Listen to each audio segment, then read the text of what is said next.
a true production.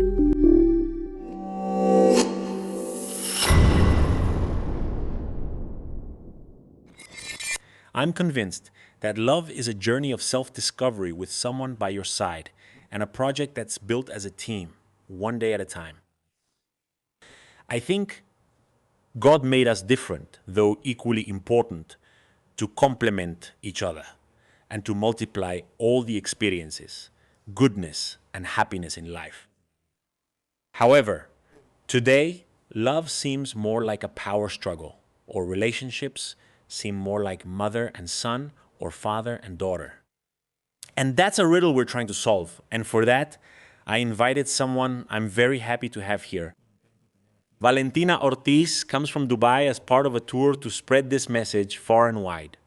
Welcome, Valentina. How are you? Very well, and how are you? Happy to have you here. Honestly, it was hard for me to get in touch with you because Instagram accounts can be so automated that they make things complicated for us. But I'm happy to have you here and happy to be able to talk about a topic that you talk about a lot and that people are listening to more nowadays, TI. But we still aren't fully aware of it. And it's related to feminine energy, to the balance of energies, to being an oasis for your man, and also to a man being an oasis for his woman, and much more, and things that help strengthen a team. So the first thing I want to ask you is, how did you come to this awareness? Because I imagine not everything was always perfect. Well, no, I'm really excited to be here because for me, these spaces are about showing people that there are always places where you truly belong and that there are places here on YouTube, on Instagram, and that social media really can work for you in such a positive way so you can start seeing those things you don't want to see. But I know that when you focus on watching a little video and just one message reaches your heart, there will be a really deep transformation. So I truly believe in these kinds of spaces because they transform me at some point, and I love these spaces. And really, thank you so much for the invitation. First of all, I had to say it's a pleasure. Thank you so much. And I feel, Johnny, that people are constantly searching for transformation. They're seeking spirituality. They're looking to connect with the highest version of themselves. And they believe that this path, this transition, is going to happen as a process of light, as a process of love and all things good. But in reality, transformation is seen in chaos. And for everyone to have the relationship of their dreams, the income of their dreams, the personal brand of their dreams, everything they dream of, you really have to go through a transition, like we call it, going from force to power. Not from the force that people are using today to build their relationships, from the mindset of it has to happen because it just has to happen. Or I come into a relationship saying things are done my way, or this is how I am and you have to accept me like this. But instead, building from power means being able to choose from abundance, being able to choose differently.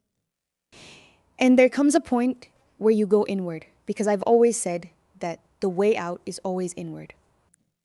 So there is nothing more powerful than you going inward. And I think I started to recognize so many incredible things in my life when I went inward and what we call the dark night of the soul. So in that dark night of the soul, things started to fall away. It started to fall away an identity of mine, an identity that I used to defend tooth and nail. Because of course, it's like women are constantly in survival mode.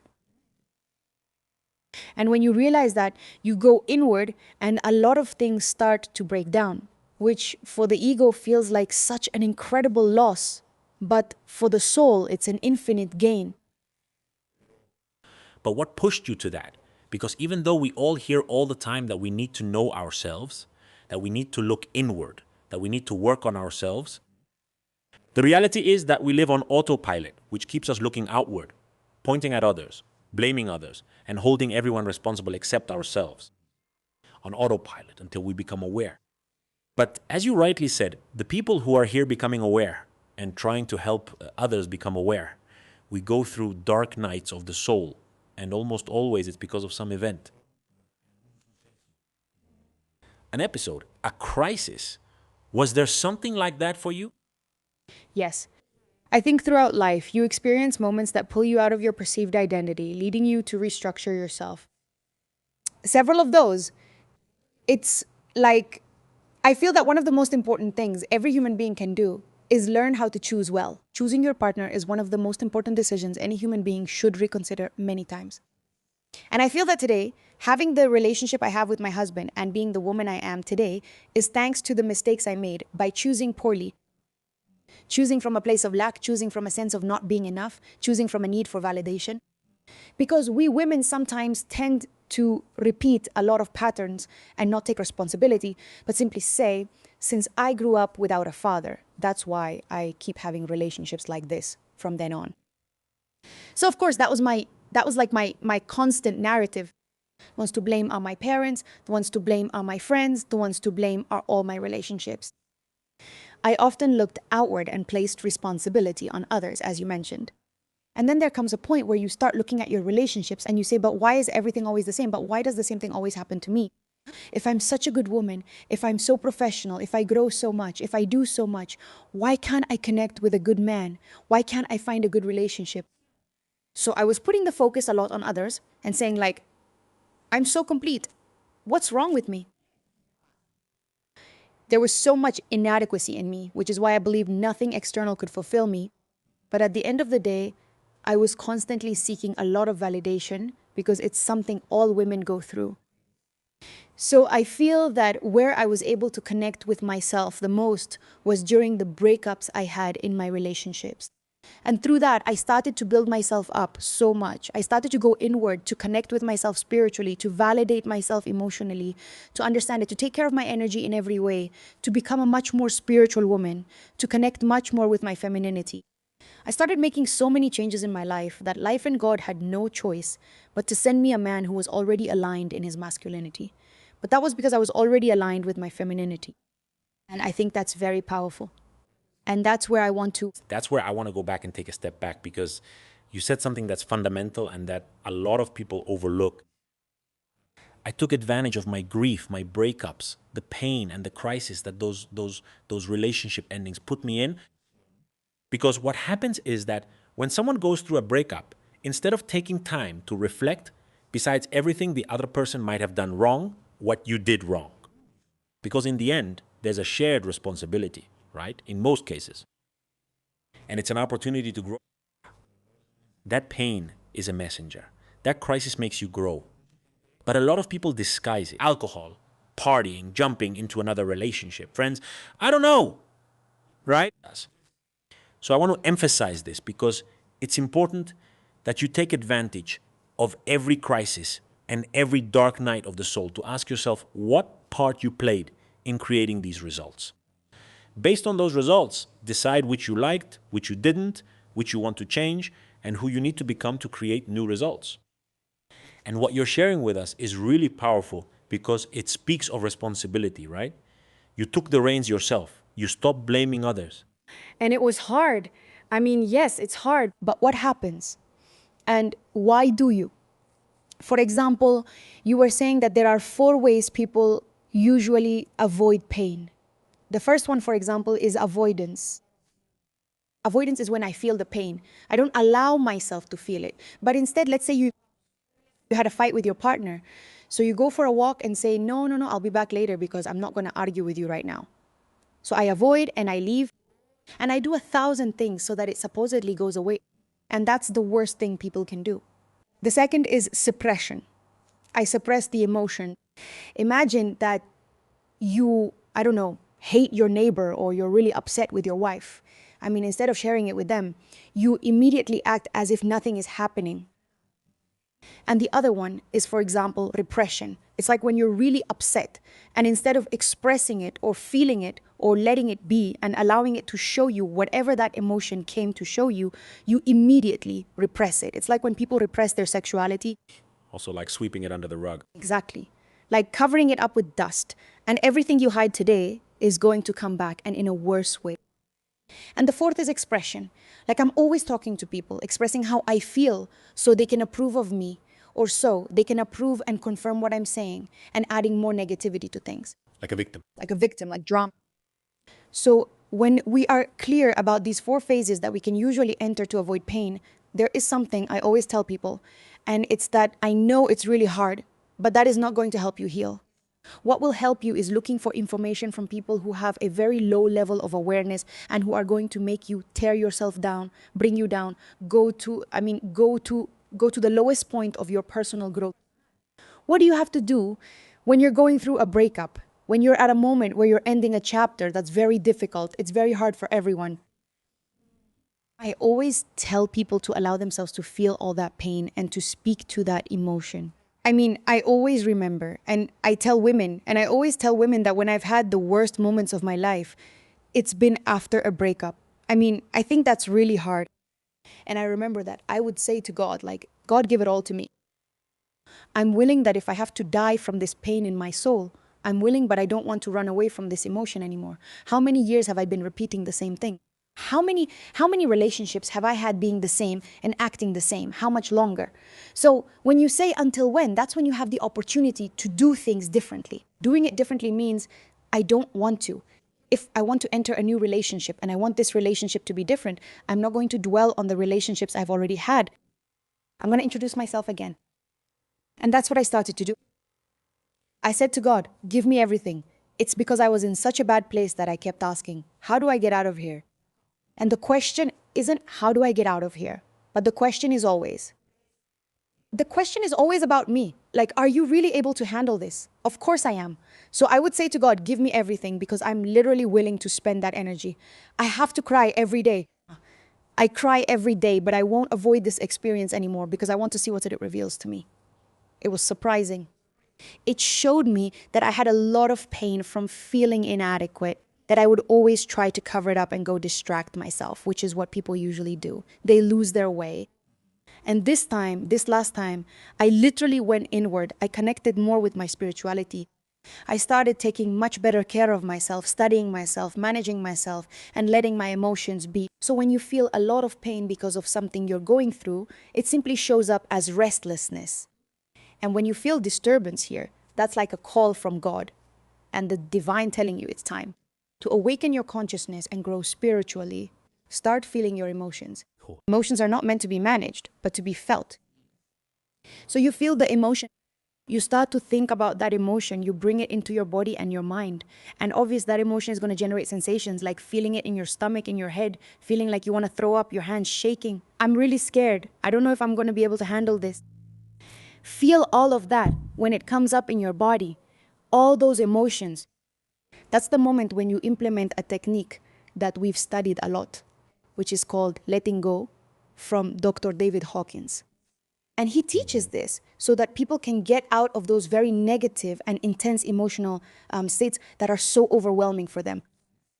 But when you apply this technique of letting go, of feeling that emotion and saying, here I am, I'm willing to feel all this fear, I'm willing to let it go and release it.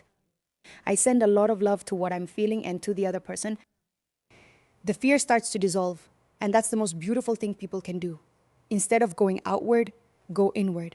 And that's where the most beautiful manifestations of your life are revealed. I love it because going back to what you're saying, to emphasize it, it's so important to look eyes, to face your pain and confront it. It doesn't mean fighting with it. It's about listening to the messages your mind gives you. Listen with the intention to give and then let it go. Don't hold on to it. Don't carry it. And from there, move forward.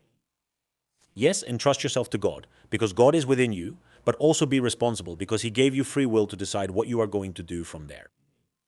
And then work on yourself, connect with yourself, and so on. And that's transformative because, as you rightly said, you ask yourself, there has to be another way. What could it be and how can I achieve it? That's when possibilities opened up for you.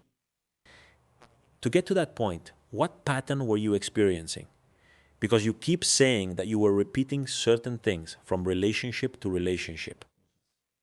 What made you finally say, no more? What kind of relationships were you in? I think many listeners will relate.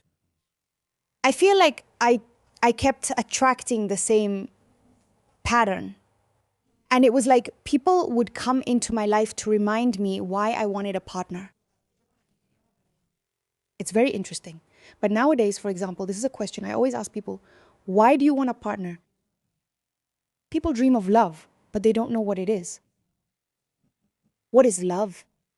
And all the time, people always tie love and their reason for wanting a partner to the other person. So when I ask people, what is love? People always say they want love, hope to find it, or plan to manifest it. What does love mean to you? And you ask that to someone, and people start to answer. Love is giving everything of myself to the other person. Love is giving without expecting anything in return. Love is, they always direct it towards the other person. So where does that leave you? People struggle to connect with self-love because you can't give what you don't have. So it's very difficult. And something like that happened to me. And then I would ask myself, why do I want a partner? My answer was always, so I don't grow old alone. Or because I definitely dream of having a partner. I deserve a partner to be happy, to complement each other. It was always like putting the responsibility on the other person. I mean, You were looking for what many people look for, which is a savior. The fairy tale, the romance, forgetting or not even knowing everything that love involves, that it first starts within yourself, that it's about connecting with yourself and with God, that it's inside you to be loved and eventually manifested. But no, as you rightly say, we're always looking for that fairy tale, prince or princess, often it's so we don't feel alone. so we don't feel alone, to feel like we're fulfilling a social requirement, family pressure, and so many other conditioning patterns that now seem so obsolete to us. Not to say foolish, but when you wake up through these episodes of crisis and pain and breakups or whatever happens to you, that's when you realize that it's not enough. That really, if you want to walk through this door of love, you're going to have to be open to much more, starting with yourself, Right? and it starts with loving yourself. Didn't you love yourself at that time? Yes, I did love myself a lot, but it was a kind of love where I thought, I love myself so much that I deserve someone to love me the same way. So we have to understand that the answer to why do I want a partner says a lot about you as a person. If they made you feel inadequate, why would I want a partner? Well, for example, there are people who say, I want a partner so I don't have to be alone because I definitely want someone to love me too, or not to feel lonely, etc. And in that answer, that's where you realize if everything is fine or not. Why? Because everything can be good or bad. Because if you always look for a partner to complete you or to make you happy, then suffering will always be destined to happen, which is what I used to look for in relationships. And today I realize that after studying a lot about the psychology of women, about people when they enter a relationship, a partner is there to mirror you, to create mirror magic. Magic comes from creating realities, and mirroring has to do with mirrors. We are mirrors. I often tell my husband he's my greatest reflection. I know that the more I grow, the more my relationship will be on a much higher level. I didn't understand that before. I used to rely on you for all my happiness. Whether I'm okay depends on you. And I think that was a very beautiful lesson in my life. And I believe that the relationships you have in your past come to show you what those new standards are, what's okay and what isn't. So when people tell me, like, I didn't learn anything from my past relationships, that was definitely a fiasco, then you definitely missed out on a learning opportunity. I totally agree. Now, you said something very important, and I'm going to focus on that topic. Your partner is your mirror. I truly believe this, and I don't just believe it. I mean, there's the law of correspondence, there's the mirror theory. And I believe that the results you generate are a direct consequence of who you are. What you choose is a consequence of who you are, what you tolerate, what you build, what you sustain, what you allow. Well, however, Val, people are not aware of this. Puro. And so we have a lot of people out there saying, I deserve, I want, I long for, I need, and so on. But I only get people who are just average, people who seem like my son, irresponsible people, unfaithful people, and so on. It's hard for them to see their own responsibility in choosing that partner, as you mentioned at the start of this episode. And so that's what we're facing today. In a world where many women are tired of doing everything alone, they feel that their men, rather than being men, are like children, their sons. Men who also no longer want women because they're scared of this very masculine energy, or because they're now being asked to rise to the occasion because women have worked a lot on themselves. Countless formulas, but none of them take this time, or I shouldn't say none, but very few take the time to ask themselves, from where? Am I choosing from the right place? So let's start here, if you want, by getting into this topic of how to look at ourselves, see our results, but above all, how to balance our inner selves and work on what you did to be able to reach the beautiful, loving relationship you have today with Javi. And make that leap or quantum jump from toxic or childish patterns or choosing from a place of hurt to a beautiful love. What was that process like? They say that what's important is not what you do, but where you're coming from. So, the important thing here isn't that you choose a partner. You can find someone to get involved with anywhere, but it's about where you're choosing from. You choose from either lack or abundance. With abundance, some say, I'll end up alone because nothing works for me, showing a fine line exists. No, that feeling of not being enough is in you and is reflected in everyone you encounter. But there's also a part when you choose from lack. And it's like the fear that sometimes people say, no, I'm going to forgive all my partner's infidelities because I feel like if I don't, then there's nothing else out there. You're talking about fear. You're telling me that you definitely feel like you don't deserve more, but then that's a wound of not feeling like you're enough. It's not because there's nothing else.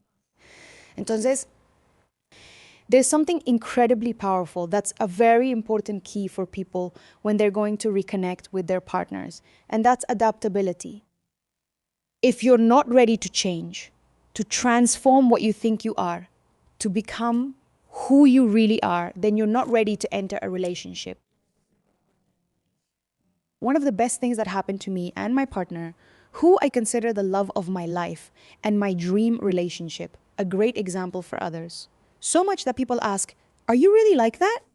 I even tell them that within the relationship, it's much more intense. I mean, it's actually even crazier. Yesterday, someone asked if I have a perfect relationship. I replied, I don't know what perfect means to you, but it's a conscious relationship.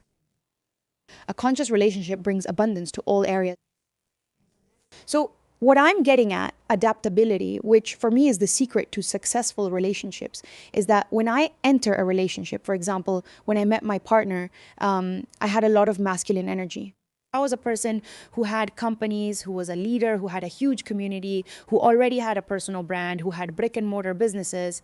I mean, I used to say I'm a money-making machine, so definitely someone has to be on my level.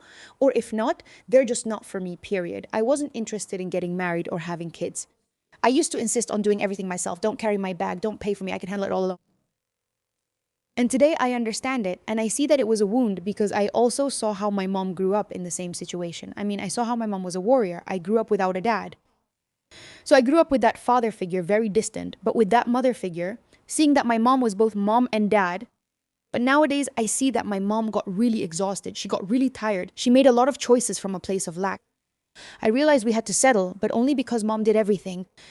So you kind of bring those generational patterns into the present until one day you say, starting with me, all those generational patterns that I'm supposedly carrying end.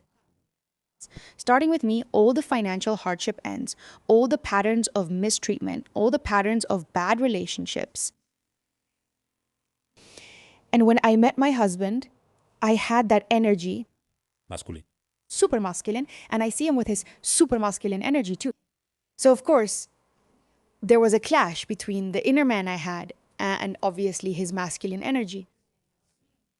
So I remember very well that this made me laugh a lot. And it was like he sat down with me and said, okay, if we're going to start a relationship, then let's have a courageous conversation. That's a concept I always teach people. And it's from now on, you never have uncomfortable conversations. You have brave conversations. He asked me, so in this relationship, who's the man, you or me? So I was just like, well, you. So I told him, then step into your role. And I said to him, but what does it mean to take on my role? Then he told me, start connecting with your femininity. I mean, take on your role. You've spent so much time, or so you say, manifesting and wanting an extraordinary man in your life. A remarkable man enters your life, but you push him away thinking you can handle it all alone. Because here's what happens. Women often mistake power for handling everything alone. That people see them. I mean, they often feel, because I felt that way, that if someone doesn't let me handle everything on my own, then I'm not enough. Or I'm not validated enough.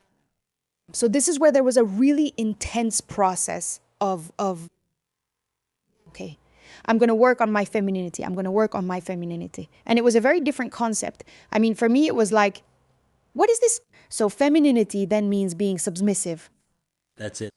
So femininity then is me serving you, and that's it. I mean, that's what I do. and washing the dishes. Yeah. That's what women believe. That's what they believe, mistakenly. And look, I really resonate with your story, and I really appreciate Javi's effort to make you see, because I went through the same thing with my wife.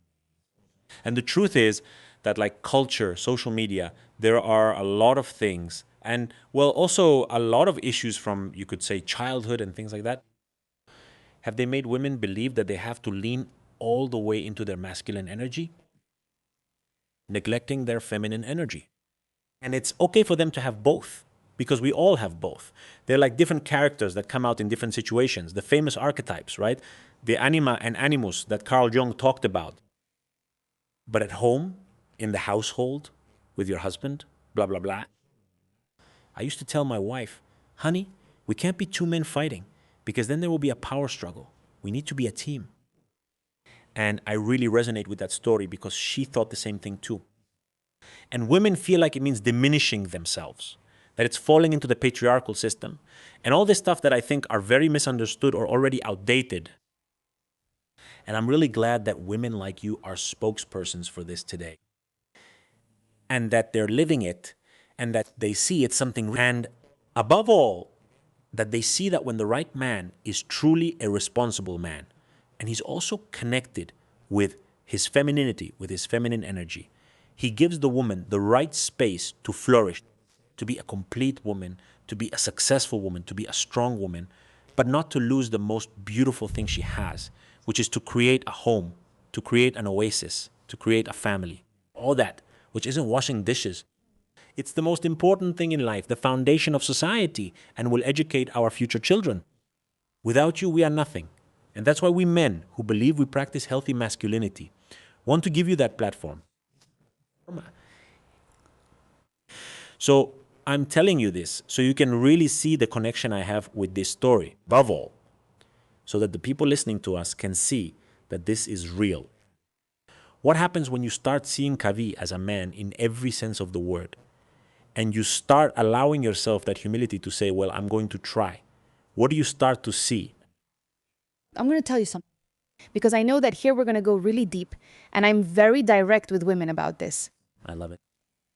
The year when I had the highest revenue was that last year. My business, one of my businesses, reached 7 figures with me as the leader and as the head of this project. That was the year I felt most connected to my femininity. That was the year I let myself fully embrace being a woman and a wife. And I let him fully express his masculine energy in all its glory. I never once suppressed his masculine energy. And something truly magical happened there. His businesses reached a level of revenue they had never reached before. His personal brand and mine merged and rose higher than ever before in a way they had never risen before. What happened? Neither of us fought against our energies. We combined our energy. People often say, don't talk to me about feminine and masculine energy. You have an impressive resistance because you know what would happen if you merged your powerful energy. Because if a woman can create life inside her, what can't she create? The energy she has. And I always say, women, that energy and that femininity you have, that's an energy of manifestation, creativity, and expansion. Join it with the man. Don't compete with the man. Join it, right? And you start building businesses and generating revenue. You start rising like you never have before in your life. That's what happened to us. But then what? I made the decision to start studying a lot about this. And start saying something like, okay, if I'm going to show up again with my partner, I'm not going to remember my past relationships, but instead I'm going to decide to be a different woman. This is when I start to understand. I used to wonder why women say they're submissive when asked about serving their partner. In other countries, for example, in other cultures, submission means something like having a mission to fulfill. So submission, as people call it, is actually not like, I'm a slave to my partner. For other cultures, it's, for example, I place my gifts and talents in service. I always tell Javi something like, my personal growth, my spirituality, and my femininity, I offer them in our relationship for our growth together. So, nowadays, I don't see any difference in serving my husband as his partner and as his wife, because I'm choosing to do it. There are women who say, no, I don't have to serve him because I'm not his mom. But you chose your partner. I mean, it's not a chore. It's not a favor. You chose your partner. If today you find it hard to serve your partner, you don't want to be with that partner. Serving your children isn't hard. Helping your mom when she asks for a favor isn't hard either. Today, I am someone who serves a lot, Which also has a lot to do with the true definition of love in all its complexity. Love is giving, love is doing, love is serving. It's giving yourself, and that's mutual, right? So, yes. And I want to confirm here what you're saying and make a contrast. Because the worst time of my life, financially speaking, Val. And look, I've done well in life because I come from post-war Lebanese generations that knew a lot of hunger. It was when I had a power struggle with my wife. That was when I hit rock bottom. Because by trying to fix things at home and putting so much stress on the house and trying to adjust those things, I neglected everything else. And now that we've bounced back, it was precisely because we both found balance. So, Thian, I love that we can mirror each other and at the same time share all of this because it's not about being submissive. It's not about being subordinate. It's like a soccer team. There are forwards and defenders, but sometimes defenders move up and forwards cover the goal. But there's a mission. I liked how you said it. More than just a role, you're very clear about what you need or want to do in that relationship out of love. Right? 100%. For example, I always tell Javi, I tell him, your success is my responsibility. Your businesses are my responsibility too. Because I know that men don't need help. I mean, men are like, no. As long as you are my peace and my energetic support at home, I'm fine. But I always tell him, I mean, your businesses are my businesses. I'll do anything for you. Why? Because I know that from this energy, he will also support me and my businesses, which is what we always do. So what we're getting at with this is I don't know why people are so afraid to serve their partners. And when I talk about serving, I don't mean that you stay at home all day waiting to see what your husband wants. No. Because women ask for a man who provides financially, but also emotionally, who listens to them, who pays attention to them too, who supports them, who takes care of them, who helps them with things, who is very thoughtful, who is attentive to her, who posts pictures with her. I mean, if we make a list of our perfect man, it's very long. And that's what all women dream of, that they take care of us, that they give us peace, that they respect us, that they truly build us up, that they validate us emotionally. So many things. Yeah. And when a man asks a woman to be his support, to be his oasis, to give him peace, to bring him calm, to respect him, to build him up, to take care of him in every possible way. No, you want me to be submissive. That's not how it is. So it's not like people think, like, oh, we're going back to ancient times. No. Not at all. Actually, I think nowadays women are being given a lot of prominence. It just depends on who's looking at the situation. Yes, I know. Nowadays, I constantly see many women who, instead of defending women's rights, are attacking men. So this is where I usually say, I may have many childhood wounds from not having a present father, but I don't hate him or men. I believe deeply in men. And I think the role that men play is very important in this world. And as women, we don't have to suppress men's masculinity to feel more powerful. We don't have to create this idea of, in order for me to feel stronger, I have to make him smaller. Clearly, there has to be reciprocity on both sides. Men, nowadays, I feel like they're kind of making themselves feel diminished. I feel like men also need to become a lot more masculine. Men also have to take charge and be responsible if there is. I feel that just as there are women working a lot on their spirituality and personal growth, I also trust, Johnny, that many men are working on personal growth to connect with and make women happy. Actually, I no longer believe that. And I don't believe what women sometimes say about men don't take care of themselves or go to therapy. Women are always the ones who do everything, while men don't.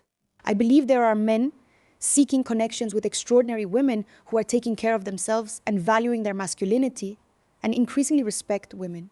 They're reflecting inward so they can say they're ready for someone like you. I confirm this completely. I notice more of us in my courses, and I'm sure you see it in yours too. There are more and more men, more and more male followers on social media interested in these topics. We've been really confused. but we won't discuss anything controversial. But we've been really confused by a political agenda, and they've made us believe some very radical things. And so when someone wants to practice healthy masculinity, because that's how we're programmed, and you want to put it into action, you ask yourself, how far can I go? Because I don't want to be labeled as a leader or be called dominant or be called macho, or if I'm a provider, then I'm making my wife submissive. And all these things we're talking about. But I think that with this inner work and development of awareness and self knowledge, you know what you want, you know what you offer, you know what, and then you reach a level where you leave all these confused people a little behind, let's call it that, and you reach a level where you meet conscious people, and then you connect as a couple with those kinds of people, with people who have enough humility of working on themselves, of recognizing their issues, of healing their wounds, of doing inner work, of going to therapy, of taking a course, whatever you want. But that's still an elite group. We're a minority. And today I especially invite all men because I see a lot of women. It's mostly women who are going to apply this, not just understand it, but apply it. But I especially invite men to work on themselves because there's no shame in saying it. I have wounds. I'm sensitive. I'm not strong all the time. I'm also fragile. I want to build a team since I can't do everything alone, even if I think I can. And that's when everything starts to change completely. So, of course, we keep going with this, but I love it because, as you can see, I really relate to it. I've experienced it myself. And it's something that can hold you back. A beautiful love and a relationship with a lot of potential if both don't do their part as a team, right? Exactly. I've always had a philosophy, and it's that you don't have to give up your femininity to make more money. You can be a woman who doesn't have to choose. You can be a woman who makes money, who leads companies, who has organizations, who is a powerhouse on social media, who has her personal brand, who is a speaker, who is a woman who is, super powerful. Of course. But you don't have to diminish your femininity. You don't have to hide your femininity. Femininity is not fragility. Femininity is something about you. It's spirituality. It's connection with yourself. It's about you. It's taking care of yourself and taking care of others. It's also about providing love to others. It's also about giving attention to others. So you don't have to. You don't have to choose to be abundant and to be a woman who contributes so much in all areas of your life to everything around you, including yourself. There are 3 very important decisions in the life of any human being. The first is to raise your level of consciousness, to expand your mind 100%. The second is your partner. And the third is your environment. I often say, show me how your partner treats you, and I'll reveal how much self-love you have. Show me your environment, and I'll tell you how much self-love you have, and also what your growth will look like from now on for the rest of your life. I agree, since they're reflections of us. And as they say, you tolerate the love you think you deserve. So if you're receiving a so-called love, in quotes, because it's not really love, abuse, offense, submission, as we were saying a moment ago, not submission, because we've now redefined that as mission. Let's call this abuse. So that means you yourself are creating all of that by choosing that way, by tolerating it, and by not leaving, because there's something you need to learn in order to grow. So I think it's very important, like you said, to first work on ourselves, on our self-love, and on balancing our energies. So people can understand this. I'd like you to tell us in your own words what feminine and masculine energy are. Feminine energy is an energy of flow, of support. It's even the energy of abundance. It's the energy of really nourishing myself spiritually. I really associate feminine energy with spirituality, with connection to God, with them, serving myself, and also serving others. Not from a place of having to bend over backward for others, but from being so abundant that I can support myself and give to others from what I have grown inside. I love it. Like a warm energy that feels like home, building community. I love it. She is the one who creates the home, literally. We always say in our relationship that he is the one who builds the house, and I am the one who builds the home inside as well, for example. And with the possibility of building houses too.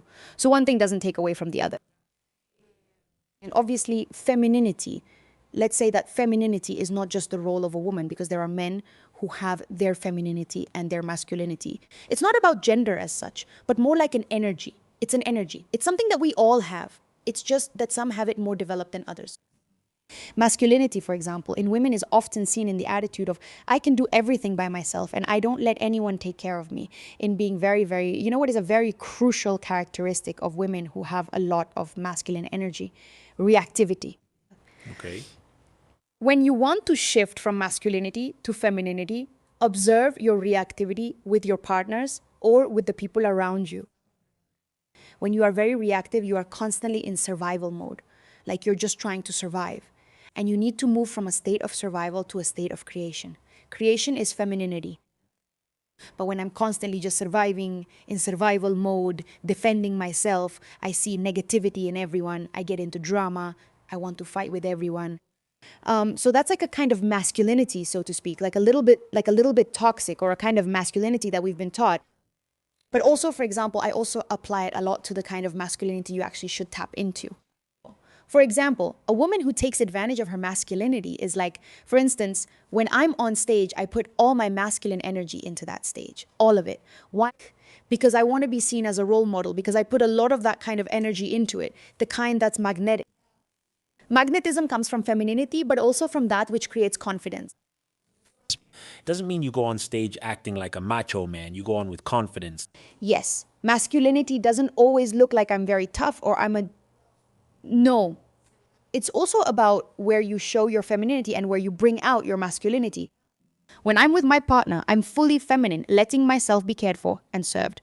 I've worked a lot on being able to receive. So don't be afraid to receive, and allow yourself to be a princess. Allow yourself to be a queen, and don't take away a man's masculinity. If you want a more masculine man, don't undermine his masculinity. Let him lead when he wants. He won't take your leadership away. Just let him be in his role and lead at that moment. When will you lead? When I'm in a meeting with my company, with my work team, that's when I'm the leader. That's when I bring out all my masculine energy. This is what we're going to do. This is the forecast. These are our next goals. This is the revenue, and so on. But I come back home and I'm literally the oasis of my home. I take care of my man. I could finish a meeting where they told me we made this amount of money in the month or in the year. And I leave the meeting and I say to my man, my love, do you need anything? Should I bring you some water? Should I order something so we can have dinner? Or I'm in a lot of meetings during the day, and during the day I make him post-it notes. What do you call this?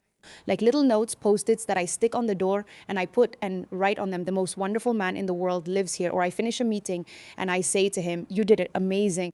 I mean, I'm always there to serve my man without having to give up my businesses or that masculine side that's so powerful in women. But then here it's important. At what moment do you use your feminine energy? And at what moment do you use your feminine energy? And knowing that is going to lead you to succeed in all areas of your life, because you don't have to choose just one. The law of abundance says you don't have to choose. We have it all. We can be whole. Carl Jung says it very well.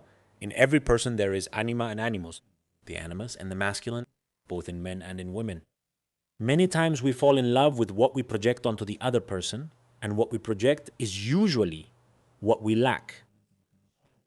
That's why many times women fall in love with men who aren't really men, but rather boys, because they have that more developed feminine side that the women themselves lack, and in the end, it costs them dearly.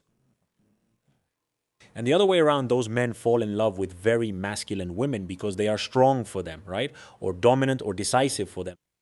But in the end, that's not a team. It becomes a burden, a relationship of subordination, like mother and son, or father and daughter.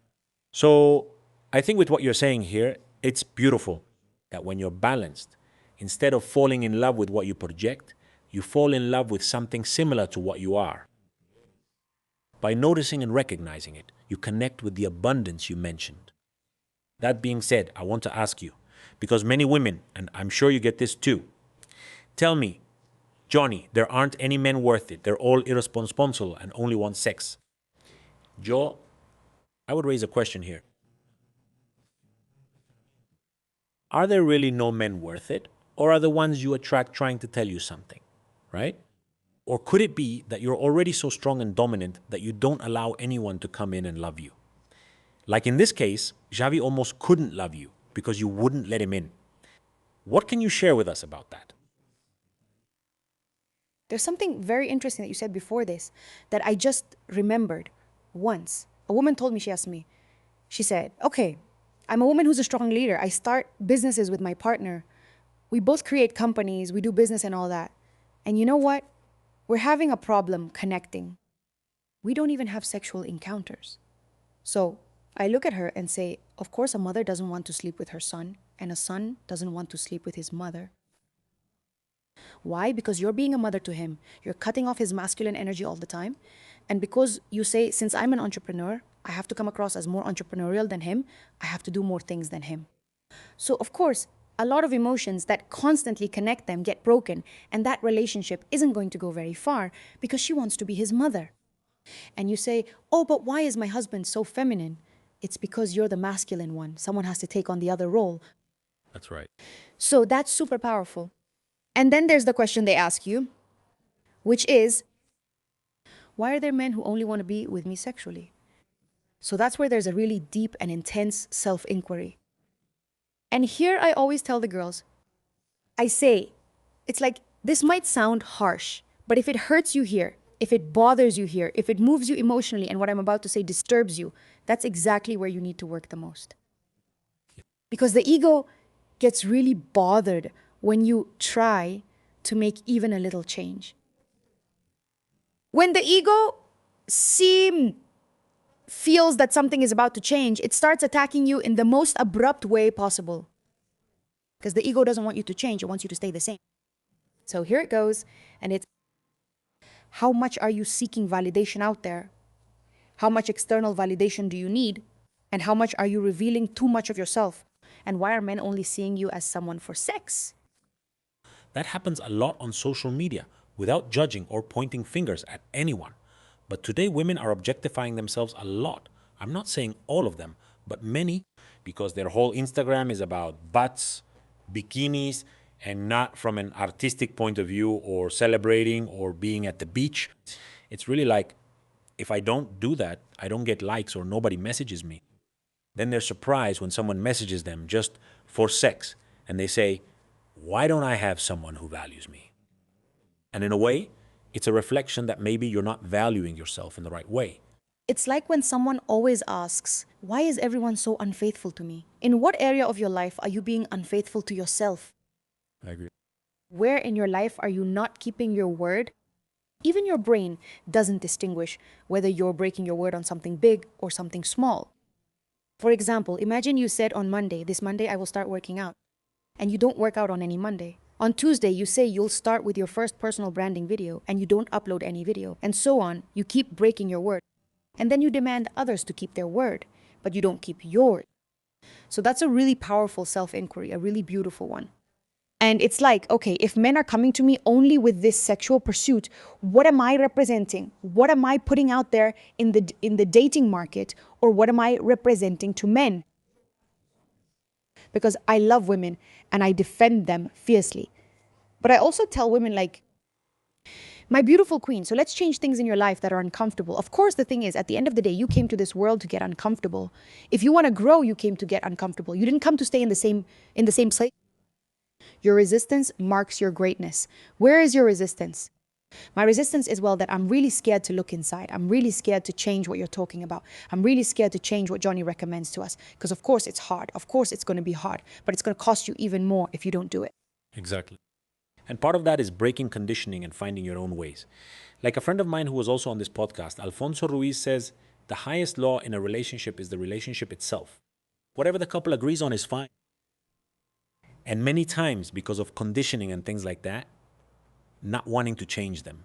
Like you're saying, women get confused. And for example, agreements about financial matters. Hey, if the man pays for everything, I feel like I'm somehow less. But if I pay, I don't like it. But I'm not sure about splitting 50-50 or if he pays for everything, etc. Does a 50-50 agreement take away your femininity? Is it the right thing or what? How would you recommend having those conversations and agreements with your man about financial matters? Because I think that's where masculinity is really measured. This is so important, agreements. agreements between couples. People overlook them or take them for granted until they have to face a really tough but necessary conversation. My recommendation is always, from the very beginning, I want to get to know you. And I want to know if we're going to live together, if we're going to build a future together. Well, I mean, let's make agreements and raise our standards. What's a yes for you? What's negotiable? What's not? And let's define our agreements. So there, for example, couples really have to start asking themselves some very brave questions. Like, for example, what do you think about money? What do you like to invest in? What do you think about providing? How much can you provide? And what happens then? Nowadays, honestly, I'm one of those women who thinks that, for the most part, the man has to provide for the woman. We've discussed various ways of providing, but financially, So there's something important here, just as a side note, and it's that, men, I know sometimes you might feel some resistance in your heart, like, but why do I have to provide for a woman if she's truly the right one, and you really know she's the woman who's going to be worth it for you for your whole life? Making money, becoming really skilled at entrepreneurship, at creating, at becoming a leader, not just for that woman, but for yourself. A man who truly recognizes who he is and who is the man God created, so that at the end of the day, he can also support a woman. God will help you provide if you stop battling yourself and thinking, I must provide for the woman. So from that energy, not even your business will grow because you'll be too afraid to even provide for your own business, for your family. A man who is truly conscious, abundant, and loving, and is a man destined for success, is a man who has no conflict with providing. So a man should provide as long as he is at a point where he can provide. So here it's very important for the woman to know what point the man is at, right? So the man can say, look, we're just starting the relationship. I'm not at a point where I can provide for you 100%. So let's make agreements.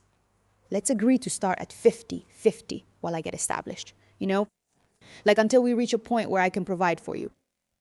But for now, and me being a woman, if I see that a man doesn't have money, for example, but he has purpose, for me, that's a yes. He has drive. You see, he has motivation. A man may have plenty of money and provide for you, but if he lacks purpose, there's nothing you can do. I mean, as a woman who is aware, loving, and very clear about who she is in this world and what she wants, you can find a man with money anywhere, but a man with purpose is far more powerful. So don't look for a man who definitely has to give you 100%, but at the end of the day treats you badly. I mean, who isn't conscious in the relationship. It's not worth it. Yes, money isn't everything. Love or having nice feelings isn't everything either. No. I think you touched on some really important points that I want to go back to, which are, from the moment you start getting to know someone, talk about everything with that person. What religion you will practice, if any. What beliefs you will follow, what kind of financial agreements you have, how they handle problems, what they're like when they're stressed, what kinds of relationships they've had. If all the exes are considered crazy, there's probably something to find there. Also, blah, blah, blah, blah, blah. Because feeling something nice for someone and being in love isn't enough. You really have to have these uncomfortable or brave conversations, like you said. Build agreements, see if that person is not just naturally compatible with you, but really wants to build the same things. And then commit to building this team. And if this team is sometimes 50-50, and sometimes he can provide, or sometimes you have to provide, because he's fallen on hard times and it can happen, I don't know, to all men. That's fine as long as it's by agreement. But I, in my beliefs, agree with yours that a man in his healthy masculinity should take care of the woman and provide for her. Because above all, the woman, as you also said, has this magic, this miracle of giving life. And we can take care of her in that way while she is doing all of that. Besides, you will, just like I imagined for your husband and for you, are the queens of this life. You are the most beautiful thing in this life. So taking care of you is an honor for us. Let yourselves be taken care of, and men, be responsible. For example, Javi always tells me, like you, the only thing you have to worry about. There's a phrase he says to me that makes us laugh a lot when he says it. And it's like he tells me, my money is our money and your money is your money. It's very interesting. And I think Javi came into my life to teach me not only about spirituality and awareness, but truly to make me feel like a daughter of God supported by a man here on earth. It's so beautiful because he is a provider in every way. I mean, 100% in everything. In our home, he takes care of everything. And I've always been a woman who makes money, who's super responsible with her businesses, who has her own companies. But I always make sure our home is peaceful. There's always a lot of love, a lot of awareness, a lot of connection, and there's always support. So it's like men will always provide as long as there's also that complementary response from the woman. That's very important. That's very important. There has to be this kind of inspiration, Yes. because it's the truth.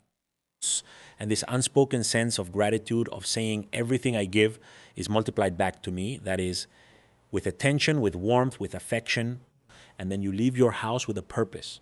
Like you said, to set that ship in motion, to get that team going. And it's beautiful when you see your wife flourish on her own, but also that she has a stable platform where she can play, grow, or build, but knows that she is supported by you. And I'm going to tell you something really interesting here that just came to me that I just received and kind of channeled. And it's, are you aware of why many women hesitate to care for their partner? Why? Because the man doesn't give them the financial stability they would like in their home. So instead of women, for example, thinking, I'm going to take care of my home, my husband, my children, I'm going to pay more attention to my husband, they have to go out and work at the same time. And just as hard as the man. So the man makes money and all that, but the man says, no, I don't have money here to help you and give you 100% in our home. I can't provide for our home. So what happens? You're asking a woman to be feminine and care for you at home, but you can't provide for her or give her peace of mind. So she has to handle the home, kids, you, cleaning, and also work outside. So at what point do you think she's going to come home and make you feel supported too if you don't support her? So let's not ask a woman to take care of him, to be super loving, and to be at the man's service when the man can't even provide for her right now. So in her mind, it's like, I have to do everything at home, but on top of that, I have to go out and earn the money to pay my half at home because I can't feel that my partner can provide for me. Absolutely. I agree. It's good you bring it up, since that's true for most relationships I know. Like that, they're not real teams, just individuals sharing a roof, each fends for themselves, spending their time fighting with one another. Very unclear agreements, conversations they don't have. And in the end, it's like wanting to have a winning soccer team. But you don't give them uniforms, sneakers, training. They're not going to score goals. So it's good that you bring it up, because I think that's where it's really confirmed. A man's role as provider, you shouldn't take that role for granted. Ladies, please, because behind every peso, just like it's hard for you to earn it, it's also very hard for us men. And many times it's taken for granted. Val, oh, are you going to talk about money? Are you going to bring up money? Well, that's something that affects me. Energy, stress, challenges, problems, wisdom I have to acquire, blah, blah, blah. So don't take it for granted. Try to value it. Be grateful for it by reciprocating in these ways. And men, I think that if you're going to have children responsibly, being a man in your healthy masculinity will give them a role model. And this is what family systems theory says, that it will give a lot of confidence to your children, both boys and girls. If there isn't a father who is strong in his masculinity, in being a provider and all that, the children won't have the same confidence to face life. It's worth it in every way, right? It's just that masculine energy. And let's say, for example, healing mom and dad is so important because children grow up watching how dad behaves. Why do you think so many adults mistreat their partners today? Because they grew up seeing how dad mistreated mom, and they grew up seeing how fights and arguments were normal at home, raising your voice when something bothers you or hitting something when you're upset. Why? Because I grew up watching how dad behaved. So if dad represents direction, if I heal dad, for example, as a man, if I heal dad, I heal so many things, so many behaviors, even direction, purpose, order, structure. Those are aspects of masculine energy. And that's healing dad. If a man today doesn't have a clear vision, a clear purpose, a structure, maybe it's about this side of masculinity and seeing providing as something much more natural in a man, because this is natural for a man. There's something with dad that needs healing, for example. So just like you see those patterns from mom and dad, you also see the patterns of how dad was with money. Totally. or how much scarcity there was in our home, for example, in our house. So I started to grow up thinking, oh, money, you have to be careful with it. You have to take care of it. And no, as a woman, I can't spend it because my mom didn't spend it. My dad didn't spend it. Yes. Or on the contrary, we say something like, no, it's just that my mom was always at home and my dad went out to work, like they say here.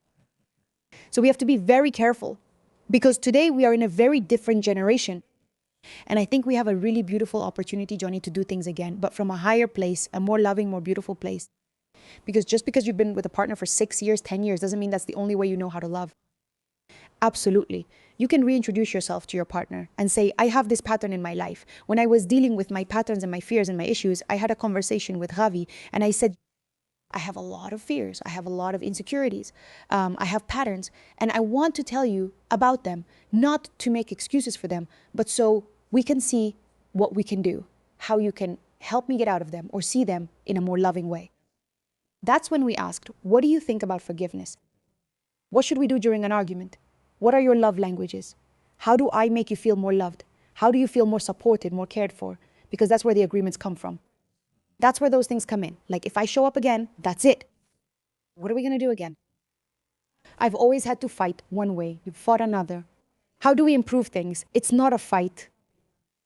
When we enter into a relationship, you are a universe. I am a universe, and each one has their own lifestyle. But we're going to create a universe together. This is already our relationship, and we'll build this new lifestyle together with new beliefs, new agreements, new standards, what is allowed and what isn't in our relationship, what we can negotiate and what definitely can't, what can be shaped. For example, these things can be shaped. I agree. As I mentioned at the start of the episode, I believe that love, among many things that could be said about love, is a journey of growth, of self-discovery with someone by your side. And you don't have to be 100% healed when you enter that relationship. You can heal within that relationship because that person will support you while you heal and will help you with that. And as you rightly say, every mind is a world of its own, but now we want to build or conquer a world together. So we need to communicate. We need to be able to give and receive love in each other's love languages.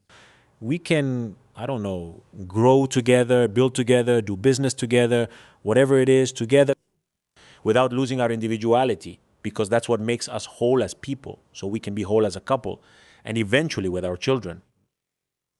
But yes, knowing that we're working toward a common good, a shared project, and a lot of people forget that. They get on a boat to fight with the person they chose as their partner, and that makes the journey really unpleasant. Yes, it's important. Do you want to have children, Val? Well, something very curious happened to me. And it's that when I met my partner, I didn't want to get married. I mean, getting married wasn't on my mind. When you meet the love of your life, everything inside you awakens, even your desire to grow, start something new and more. And for me, what woke up was with you, I do want to get married. I love it. So with him, what happened to me was that he made me want to get married, have kids, live it differently, change my life, change who I was, introduce myself again. So right now, no, because I'm very young. Yes. You're 26, yes. But maybe, I don't know, in 18 years, 10 years, you never know when God wants it. For me, his plans are perfect. So I'm open to it. But look at the beautiful message behind what you're saying, because it goes back to the idea that if someone can give you security, you can make many things flourish that you couldn't before just because you didn't feel safe in that area. Whatever it was, you used to say better not. And that's completely understandable because, as you said, you were in absolute survival mode. Hey, I'm just surviving. I'm not going to bring kids into this world to suffer. But now with you, where I see that we're really playing as a team, I want to win every game I can. I want to score goals. I want to have kids. I want to build businesses together. And that's beautiful. And that's why it was an honor to have you here today. Val, thanks so much for being here, especially since you've been traveling a lot. May the success continue, especially at home. May success continue in your heart, and may you keep touching many lives. Because this shared mission we have, I feel like it helps us first. And it's helping a lot of people. So, well, thank you. We'll keep following you. I don't know if you want to say where we can find you, anything you'd like to invite people to. This is your space. Well, no, not really. Thank you so much for this space. I feel like this isn't an absolute truth, but it is our truth being shared. And it's a loving truth. It's a truth that if something resonates with you, you take it with all your heart. And if something doesn't resonate with you, then you let it go. You release it. It's okay. And it was a pleasure for me to be here with all my love, truly. Thank you so much for the invitation. What a beautiful space. And that's it. You can follow me on social media, on my Instagram. I love sharing my life there, showing how you can connect with your femininity, for example, and make money and do business at the same time. You can find me as Valentina Ortiz F. And that's all. I love it. Well, say no more. Let's give you the traditional applause here in the studio. And we'll see you in the next episode. Thank you. Bye-bye. Awesome. Beautiful conversation. How lovely.